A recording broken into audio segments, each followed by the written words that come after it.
우리가 성경을 보다 보면은 신약 성경 서신서라는 게 있습니다. 이 서신이라는 것은 편지거든요. 그래서 신약 성경에는 편지로 쓰여진 성경이 21개가 있습니다. 21개의 서신서가 있죠. 그 서신서는 바울이 13개를 썼고요. 나머지 여러 저자들이 있습니다. 그런데 이 서신서의 순서는요, 우리가 사도행전이 끝나고 로마서부터 시작합니다. 끝에 서자가 붙은 것이 이제 편지 서자인데요. 이 로마서부터 시작되는 이 서신서는 편지가 쓰인 시기, 그 연대 순서가 아닌 특정한 이유로 순서가 정해졌습니다. 예를 들어서 바울이 쓴 편지, 이 바울 서신 13권이 있는데, 이 바울 서신은 로마서부터 쭉 이어지는 것은, 그 순서가 정해진 것은 그 편지의 양, 편지의 길이. 그래서 바울이 가장 길게 쓴 편지부터 13권이 순서별로 해서 맨 끝에는 가장 짧은 이 편지로 이렇게 끝마쳤습니다. 이에 비해서 바울 서신이 아닌 공동 서신이 있습니다.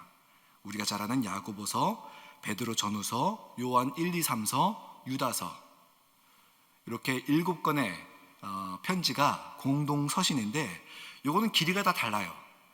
길이가 다른데 길이 순서로 배열한 것도 아니고 또 쓰여진 시기별로 배열된 것도 아니고, 공동 서신은 어떤 기준으로 이 순서가 배열되었나라는 것을 가만히 보니까 이 저자의 권위 순으로 저자가 얼만큼 유명하고 또 권위가 있느냐, 그래서 사도행전을 읽다 보면은 이 공동 서신을 쓴 저자들이 나오는데, 이 저자들의 위치에 따라서 그 순서가 정해졌습니다. 예를 들어서 공동 서신의 가장 첫 번째는 야고보서가 나옵니다. 이 야고보는 누구냐? 예수님의 동생, 주님의 형제 야고보다라고 성경 나오고 있습니다. 이 야고보는 부활하신 예수님을 만나고 나서 우리 형님이 정말 하나님의 아들이었네 하면서 초대 예루살렘 교회의 한마디로 말하면 총회장이 된 것입니다. 총지도자, 지도자 중에 가장 높은 사람이 됐어요. 사도행전을 보면은 그 야고보가 예루살렘 교회에서 많은 문제들을 해결하는 것을 볼 수가 있습니다. 사도행전에서는 이 예루살렘 교회의 총회장인 야고보가 가장 권위가 있는 거예요. 그래서 공동서신의 첫 번째로 야고보서가 왔습니다. 야고보서 다음에 베드로 전후서가 나오고, 그 다음에 요한 1, 2, 3서가 나오고, 그 다음에 유다서가 나옵니다. 이 순서는 변하지 않습니다. 왜 변하지 않느냐? 이 베드로 전후서의 저자는 베드로입니다. 요한 1, 2, 3서의 저자는 사도 요한입니다. 유다서의 저자는 예수님의 역시 동생 유다인데, 이것도 사도행전을 보다 보니까 베드로와 요한을 보니 사도행전은 항상 이름의 순서가 베드로와 요한, 어딜 가든지 베드로와 요한. 사도행전은 요한과 베드로 절대 나오지 않습니다. 베드로와 요한이에요. 이 사도행전에 나오는 이름의 순서를 보니 이 사도들 중에서 더 권위가 있던 사람이 베드로였구나, 그 다음에 요한이구나. 그래서 베드로 전후서가 먼저 나오고, 그 다음에 요한 1, 2, 3서가 나오고, 그리고 유다라는 예수님의 동생, 이 사람도 예루살렘 교회의 지도자였지만 베드로와 요한보다는 권위가 좀 낮은 거예요. 그래서 요한 1, 2, 3서 다음에 유다서가 오게 되는 것입니다. 그래서 성경에서는 이름의 순서가 굉장히 중요합니다. 이렇게 이름의 순서가 중요하게 나타나는데, 그 이름의 순서가 또 오늘 성경 본문에도 잘 나타나는 것이 있습니다. 그 이름은 바로 바나바와 바울입니다. 한 가지 좀 여쭤볼게요, 여러분. 성경에서 이름의 순서가 나올 때 바나바와 바울, 이게 맞을까요? 아니면 바울과 바나바, 이게 맞을까요? 둘 다 맞아요. 맞습니다. 왜 둘 다 맞냐면은, 오늘 본문에서 오늘 13장 4절로 시작하는데 첫 번째 단어가 두 사람이라고 되어 있습니다. 이 두 사람이 바로 바나바, 그리고 처음에는 사울로 나오는데 그리고 나중에는 바울로 바뀌잖아요. 오늘은 우리가 지금 편의를 위해서 제가 바울로 말을 하겠습니다.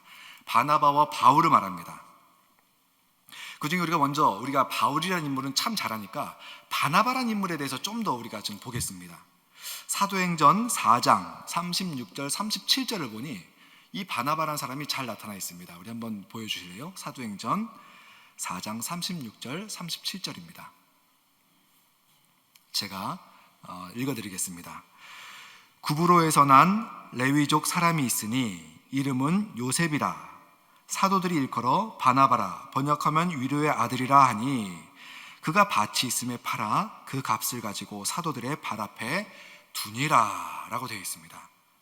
자, 바나바의 본명은 요셉입니다. 별명이 바나바예요. 고향은 구브로라는 곳입니다. 세번역 성경에는 이 구브로가 키프로스라고 되어 있고요. 이게 영어식 발음으로는 사이프러스라는 지금의 아주 유명한 휴양 그런 섬입니다. 휴양지입니다. 우리 한번 지도 한번 보여주실래요?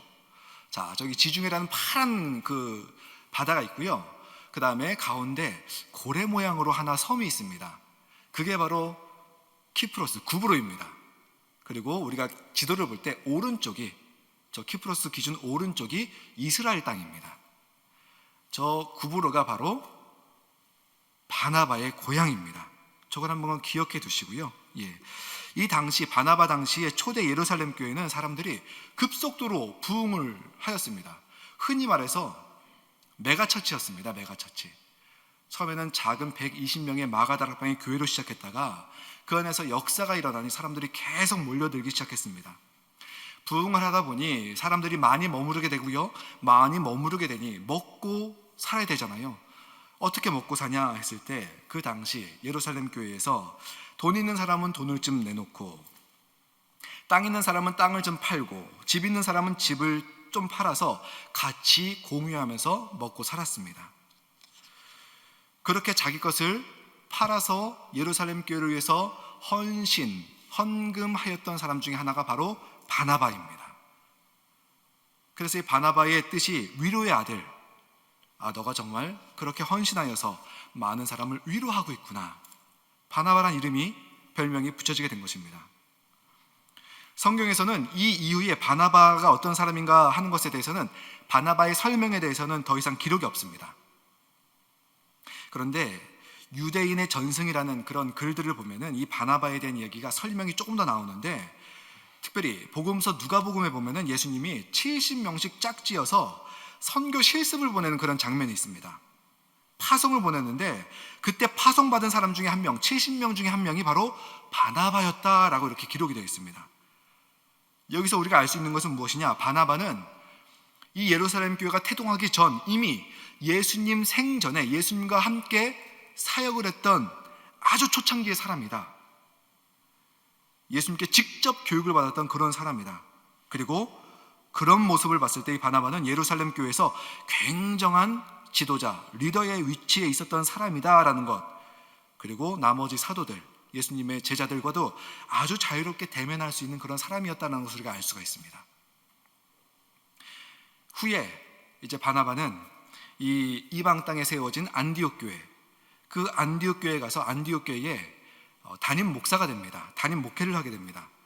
그런데 이 바나바가 담임 목회를 하는데 안디옥 교회가 성령을 받아서 계속해서 부흥을 하자 이 바나바 홀로 나 홀로 감당할 수 없겠구나 라고 판단을 하고 동역자를 찾습니다. 그때 찾았던 동역자가 누구냐? 바로 바울이었습니다. 사실 이 바울이란 인물은 이 당시에 다메섹 도상에서 예수를 만난 후에 회심을 하였습니다.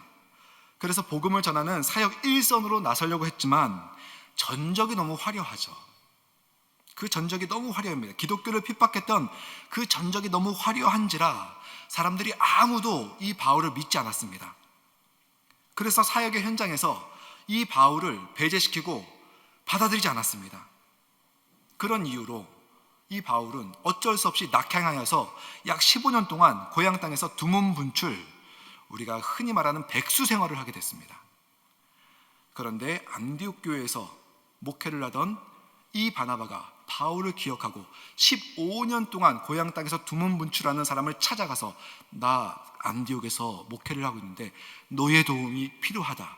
같이 사역을 하자. 불러낸 인물이 바로 이 바나바입니다. 이렇게 바울은요, 바나바 덕분에 사역 일선으로 다시 돌아올 수가 있었고요. 그리고 바나바와 바울이 함께 목회를 하는 그 안디옥 교회가 부흥의 부흥을 거듭하면서 안디옥 교회가 이제는 이방 선교의 주축이 됩니다.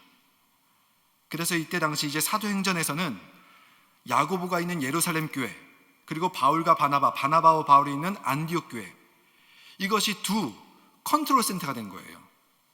이 예루살렘 교회는 전 교회를 컨트롤하는 그런 야고보가 있는 그런 주축들이 됐고요. 그 다음에 바나바와 바울이 있는 곳은 선교를 하는 선교 컨트롤 타워가 된 것입니다. 주축들이 된 거예요. 그렇게 안디옥 교회 성도들이 기도하고 있는데 성령님이 말씀하시기를 바나바와 바울을 따로 세워서 선교 보내라. 이렇게 해서 바나바와 바울이 전도 여행이, 선교 여행이 시작이 되는 것입니다. 그렇게 바나바와 바울이 안디옥에서 출발을 해서 드디어 오늘 말씀에 보니 구브로로 배를 타고 건너갑니다. 아까 우리 지도에서 보셨죠? 구브로로 건너가서 거기서 선교 활동을 하는 것입니다. 그런데 우리가 여기서 볼 수 있는 것은 무엇이냐면은 오늘 본문에는 나와 있지 않지만 우리 성경 구절을 보면은 13장 2절을 보면은 그 2절 안에서 이름의 순서가 나오는데 바나바와 사울을 따로 세워라. 자, 이름의 순서가 바나바와 사울이 나옵니다. 이 이름의 순서로 봤을 때 이 선교 1차 선교 여행이거든요. 이 선교 여행의 대장은 바로 바나바라는 거예요. 그런데 이것이 쭉 넘어서 13장 13절을 가면은 바울과 그 일행은 이라고 이름의 순서가 갑자기 바뀌게 됩니다. 그리고 15절 이후부터는 항상 바울과 바나바, 이름의 순서가 바나바와 사울에서 바울과 바나바로 이렇게 바뀌게 되는 겁니다. 이게 무슨 말이냐? 바울과 사울, 바나바와 사울, 바나바와 바울이 선교여행 딱 출발을 했을 때는 선교 여행의 대장은 바나바였는데 구브로를 지나는 동안 이것이 싹 바뀌어갖고 구브로 전도 사역이 딱 끝나는 시점에서는 바울과 바나바로 이렇게 바뀌어 불리게 됐다는 것입니다. 아마 이방인에 대한 전도의 기술이나 선교의 능력이 바나바보다는 바울이 훨씬 뛰어난 것 같습니다. 그래서 사역의 주체, 사역의 주인공, 사역의 어떤 리더가 바뀌게 되는 그런 장면이 이 구브로라는 곳에 있는 겁니다. 근데 여기서 우리가 하나 또 봐야 될 것이 무엇이냐면은 사역의 리더가 딱 바뀌는 것이 그 장소가 지금 구브로입니다. 구브로는 바나바가 태어나고 자란 그 고향 땅입니다. 여러분, 그런 말이 있죠. 똥개도 자기 집에서는 반은 먹고 들어간다. 무슨 말입니까 이게? 가장 익숙한 곳이에요. 가장 익숙한 곳이기 때문에 여기는 내가 자신 있는 곳이에요. 범이 와도, 호랑이가 와도 여기서 내가 반은 이기고 들어간다는 것입니다. 특히 이 섬 지역, 저도 이제 섬에서 태어났고 자랐거든요. 섬 지역은요, 텃세와 특유 문화가 얼마나 심한지 외지 사람들이 쉽게 적응 못합니다. 제가 알고 있는 목사님들도 제가 자란 섬에서 오셔갖고 1년, 2년 안 돼서 다른 곳으로 가시는 분들도 몇 분 뵀습니다. 왜냐? 텃세가 너무 심하다는 거예요. 자, 구브로가 바나바의 고향이라면은 이 구브로의 언어, 구브로의 풍습, 구브로의 문화, 생활 방식, 접근 방법, 그리고 거기는 구브로 바나바의 고향이기 때문에 바나바의 어떤 친인척들도 지인들도 많이 포진된 그런 상태입니다. 바나바가 더 잘 알고 더 익숙한 그런 곳입니다. 그런데 그런 고향 땅에서 바울이 바나바 자신보다도 사역을 훨씬 더 잘하는 거예요. 그리고 거기서 바나바와 바울이 바울과 바나바로 이름이 바꿔버리고 리더십이 바뀌어버리는 겁니다. 여러분, 바나바로서는 자존심이 엄청 상할 수 있는, 감정이 엄청 상할 수 있는, 이름이 뚝 떨어질 수 있는 그런 상황입니다. 그것뿐입니까?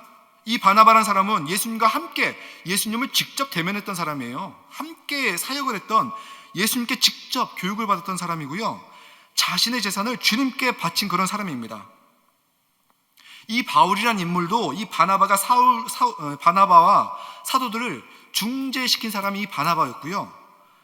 무명이었던 바울을 15년째 백수였던 바울을 사역의 일선으로 현장으로 불러내서 키워준 인물이 바로 바나바입니다. 바울의 입장에서 보면, 관점에서 보면 까마득한 신앙의 선배예요.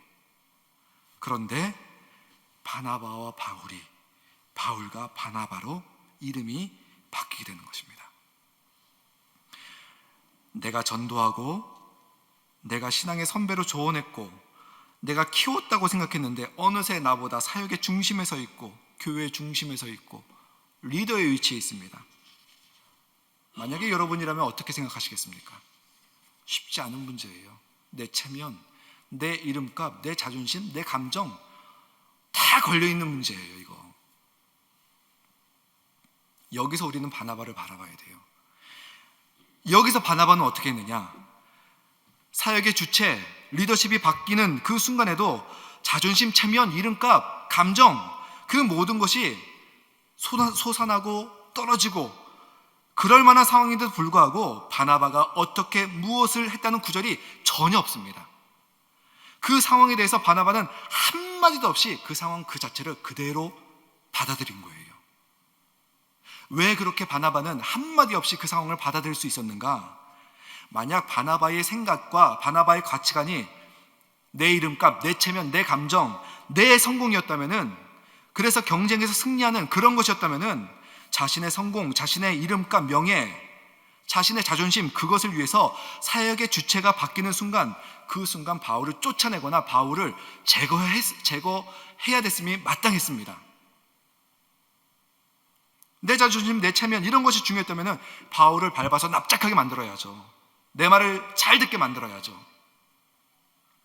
그런데 바나바는 바울이 자신을 앞질러가는 것을 인정했습니다. 용납했습니다. 왜냐? 바나바에게는 나의 성공, 내 체면, 내 자존심보다는 하나님의 성공이 우선이었던 사람입니다. 이 사람은요. 무엇보다 하나님의 뜻이 이루어지고 하나님의 소원이 이루어지고 하나님의 목적이 이루어지는 그것이 앞섰기 때문에 바나바는 내 자존심, 내 체면, 내 성공, 내 명예, 내 감정, 내 자존심 내려놓을 수 있었던 그런 인물입니다. 그럼으로써 이로 인해서 사도 바울이 사역 일선으로 등장할 수 있었고 선교를 앞장서 나갈 수 있었고요. 사도 바울이 세워짐으로써 복음이 유럽 대륙을 거쳐서 아메리카 대륙으로 그리고 아시아 그리고 우리에게 복음이 접해질 수가 있었던 겁니다. 여러분 우리가 좋아하는 말이 있습니다. 하나님, 우리가 하나님께 영광 돌리는 인생 되게 하여 주시옵소서. 하나님, 우리 가정이 하나님께 영광 돌리는 가정 되게 하여 주시옵소서. 하나님, 우리 자녀가 하나님께 영광 돌리는 자녀가 되게 하여 주시옵소서. 이게 무슨 말입니까, 여러분? 하나님의 뜻이 이루어지고 하나님의 이름이 명예롭게 우리의 인생을 통해서, 우리의 가정을 통해서, 우리의 자녀를 통해서 드러나길 원합니다라는, 그래서 하나님이 영광스럽게 드러나는 것을 바라는 것이 우리의 기도잖아요. 우리 이런 말 열심히 잘 쓰잖아요. 여러분, 근데 정말 하나님의 영광이 우리의 인생을 통해서 드러나는 걸 원하십니까? 하나님의 영광이 우리의 가정을 통해서 드러나길 원하십니까? 우리의 자녀를 통해서 하나님의 영광이 드러나길 원하십니까? 그때는요, 하나님의 영광이 드러나길 원한다면, 하나님의 이름이 드높아지길 원한다면, 하나님의 영광을 위해서, 하나님의 이름을 위해서 때로는 내 체면, 내 자존심, 내 감정, 내 어떤 성공을 위한 그런 것들 우리는 내려놓을 수 있어야 됩니다. 제가 정말 잘 못하는 것 중에 하나가 뭐냐면은 아이들한테, 저희 자녀들한테, 아들들한테 제가 잘못을 한 게 있어요. 오해한 게 있는데 막 아이들을 야단치다 보니까 이건 내가 잘못한 거네. 그러면 어떻게 됩니까?